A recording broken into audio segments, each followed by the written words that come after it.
Welcome back to my channel. I'm Carol Brown, the founder of Au Natural Hair Products, and I will be talking to you a bit more about that. But if you haven't seen the first part of my video, we talked about how you can start your own hair salon business. There's part 1 and there's part 2 and there's part 3. Now, many people always need to find out about me. How did I start? So I'm going to tell you a little bit more in depth about how I actually started. From the age of 14, I always wanted to get out there and make my own money.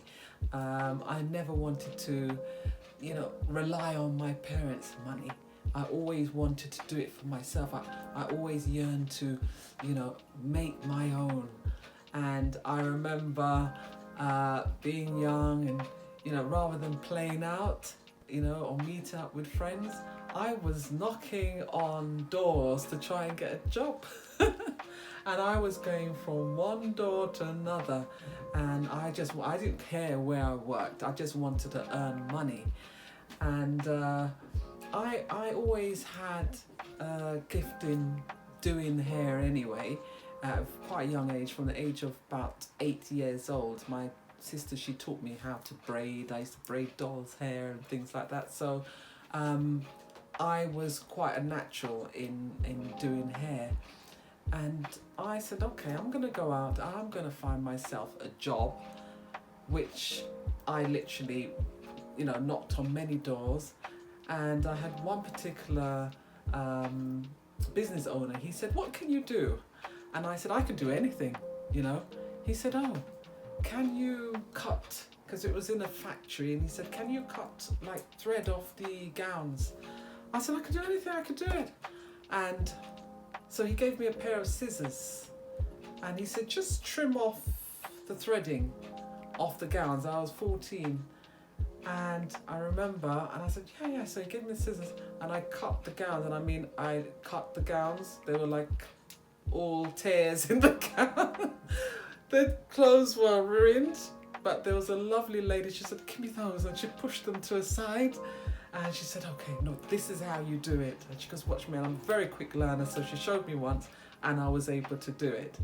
But then I got paid for 6 hours of work on a Saturday, £5. And I said, £5. Back then, we're talking about 80s. I'm not going to go too much about the year because, I'm a young girl. So it was about £5. And I stopped and I thought, well, I'm worth more than £5. I'm not going to work for £5 for the whole day. And I was starving. I was so hungry because there was no lunch break. It was literally back to back. So I said, no, I'd done it for about, I think, 3 days.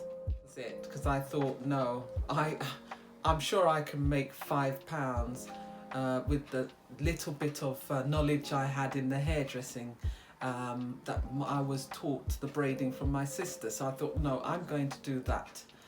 And what I did was I actually drafted up a leaflet.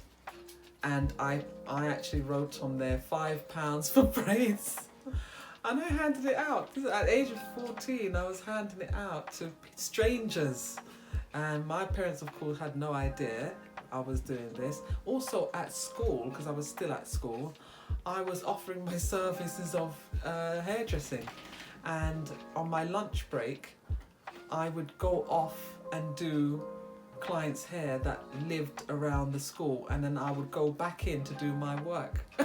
So the things I used to do, I remember a situation where I had a lady who wanted a perm, and of course you get these boxes in like these stores where it's all ready mixed relaxers, and I went in, I got it, purchased it, and I went to my client, went in her house, relaxed her hair, read the instructions, relaxed her hair, and I was due to go back to school, and I was thinking, well, I haven't got much time.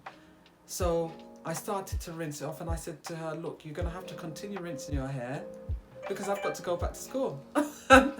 But yeah, I had my regular customers. Everyone's hair thrived. It was done well, and I continued doing that. And I would say, you know, from that day onwards, I never looked back. I was always with some change in my pocket, you know, not without change. And that was the start of a business. I then decided that I was going to go into mobile, you know, rather than, and that was later on. I went into mobile, started to go to people's house. So I was around about 18, 19 at that time. So this is how it all started. Yes, so those are my early years, of course. And then, of course, I decided that I was going to open a salon. I remember just leaving school, and I thought, okay, right, I'm going to, you know, go into the hairdressing business. And I went to Barclays, I believe it was Barclays, and I approached them without a business plan for a loan to start a salon. And I went there, and, you know, just like I said, I was a teenager. I didn't have a business plan, and I met the manager, and I said, look, I need to have a loan to start a salon. And so he said to me, do you have a business plan? I said no. He said, do you know much about what you're going to do, the cost and everything? I said, yes, I do. I said, I do know the cost. He said, how much is the equipment? How much is, you know, how much is it going to cost for the premises? And I had all that information, but it was up here, but I had not put it pen to paper. But, you know, the funny thing is he loved the fact that I knew what I wanted, but I just didn't put it down to paper. And he said, I'm going to give you that loan on one condition. You get a guarantor. And of course, no one wanted to guarantee a teenager, so I didn't get it. And I had to just start off, you know, another route by saving and, you know, things like that. I've been in the hairdressing business for over 30 years, and I can say when I first started, you know, opening my first salon, I opened it with £500. Yes, £500. I didn't actually have no equipment. I had no staff when I started, because when I wanted to start, every time I kept working towards it, and once the finance was almost there, you know, for me to open a salon, something will happen and I had to use it for something else, you know, and that was the cycle. And I know that many people out there might have shared that same or similar experience, where whenever you know, focused on trying to build something, and then something comes along and you have to start all over again. Well, one day I went out and I thought, okay, right, I'm gonna have a look at a few shops. I wasn't ready to go in a shop because I knew that I wanted to reach a certain target financially before going into the shop. But I thought, let me just go and find out how much the prices are. I viewed one particular shop and I was told how much it would cost, and I thought, okay, good. You know, at least I can add that to my notes for future reference. And although I know that prices always change, but I thought at least I'll have an idea of what I'm going to get for the square feet that I was in. I think it was about 400 square feet. So it's very small. And the gentleman there, he said, oh, you can take this shop, you know, take this shop. I said, no, I can't take the shop at the moment, you know, because I've actually got I didn't actually plan to actually take the shop, so I had £500. And he was willing for me to actually start the business without paying a penny. Yes, there are people out there, you know, it's all about how you negotiate with people. I mean, on that particular occasion, I didn't negotiate. You know, he needed to have someone in that shop because for a landlord, the worst thing is to have an empty shop sitting there for a long period of time. And even though the location was not exactly what I wanted, but it was walking distance still from a tube station. And as you know, when you're near a tube station, you're going to get many people who can get to you, you know. So I thought, well, I wasn't ready. How am I going to do this? I worked out my course and I said, it just is not going to be feasible for me to go in there at that particular time. And I thought, well, you know, sometimes you take risks, but you've got to be wise. And I'm more wiser.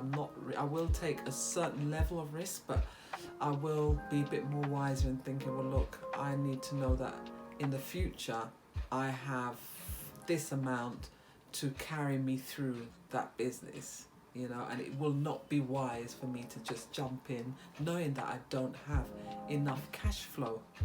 But, you know, sometimes, just sometimes, you just take that risk. And that was a window of opportunity. And you know, when that window of opportunity comes, it's not there all the time. It does not come all the time. And I thought, you know, I'm just gonna do it. But I still had to make sure from the landlord that, look, you know, some sort of agreement has to be in place, and then we can go forward with that. And I thought, okay, even if I'm there for say 3-4 years, and then I'll move into maybe a bigger premises and take it from there. Now, I was in that premises. I had that premises for over 7 years, and it was thriving. We had queues outside our doors, and it was thriving. I started the business. I had my brother doing decorating. I had, you know, different people coming in, you know, friends and family helping with the setup of the business. You know, I had business cards done. My business cards were done by me.